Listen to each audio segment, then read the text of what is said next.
Экс-президент деген макамга татыктуу эмес. Депутат Сооронбай Жээнбековду экс-президент макамынан ажыратуу мыйзамы даярдала турганын билдирди. Аскар Акаев пенсияга чыкканда Кыргызстанга биротоло келет. Путин Вагнерге бир жылда бюджеттен 86 миллиард рубль бөлүнгөнүн айтты. Лукашенко Пригожиндин Беларуста экенин тастыктады. Орусиянын Краматорск шаарына жасаган ракеталык чабуулунан 9 адам мерт кетти. Бишкектеги айт намазга тапанча алып келген адам кармалды. Тажикстанда уурдалган банкирдин башына $30 000 сыйлык жарыяланды.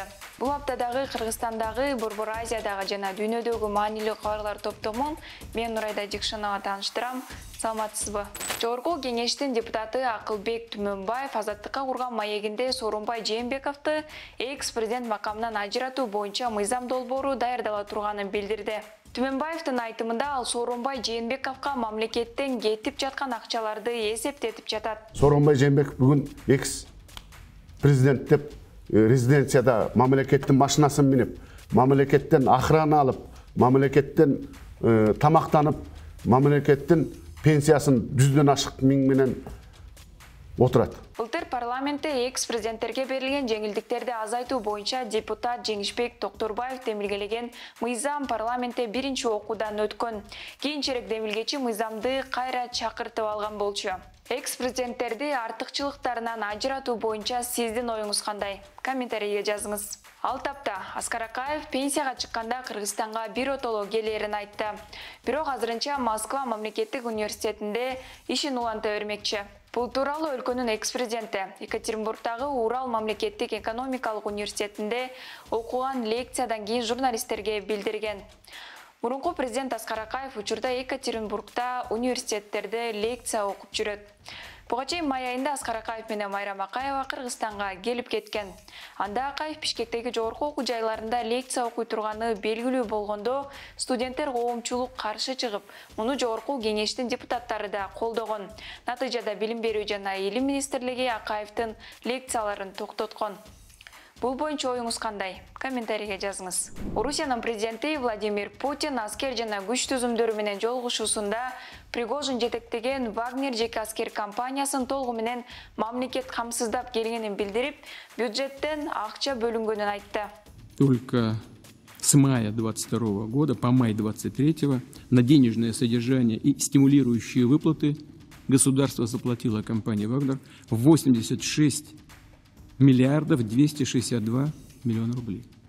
Буга чейин орус бийлиги Вагнердин мамлекетке тиешеси жок экенин айткан. Пригожин компаниясы өзүн өзү камсыздап келгенин, согуш башталгандан бери мамлекеттен бир тыйын албаганын билдирген болчу. Ал арада Вагнердин ээси Евгений Пригожин Беларуска барганын өлкө президенти Александр Лукашенко тастыктады.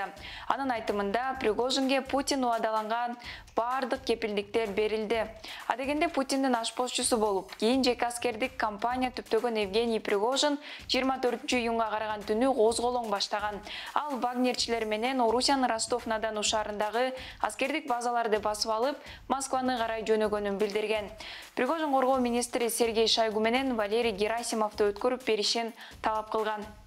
Беларустун авторитардык президенти Александр Лукашенко Пригожин менен сүйлөшүп, вагнерчилер артка кайткан. Азыр Беларуста аларга эски аскердик базада лагерь курулуп жатканы белгилүү болду.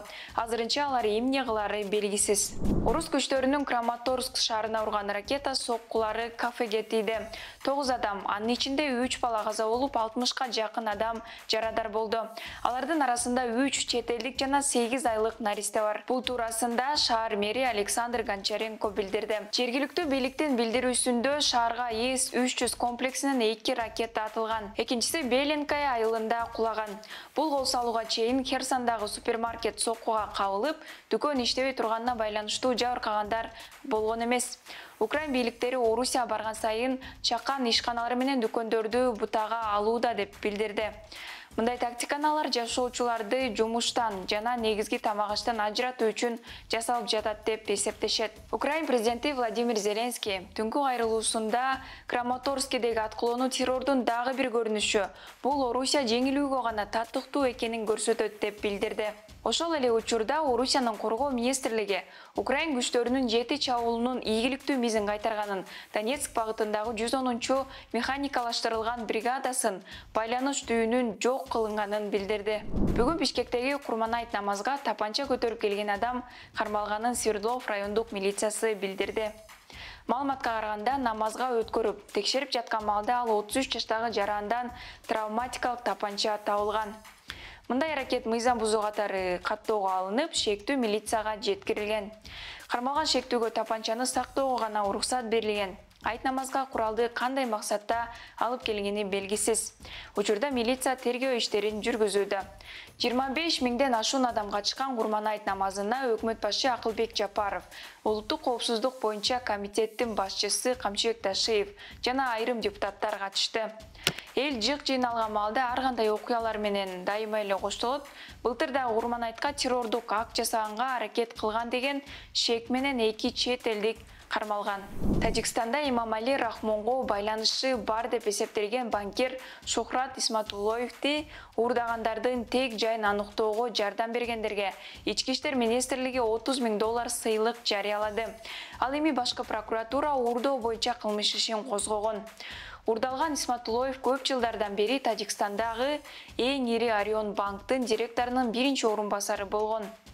Тажик күч түзүмдөрүнүн маалыматына караганда 23-июнда банкирде куралданган белгисиз 4 адам терезелери караңгылатылган Hyundai Sonata автоунаасына салып, из жашырып кетишкен. Азаттыктын тажик кызматы уурдоо алдын ала пландалганын жазды.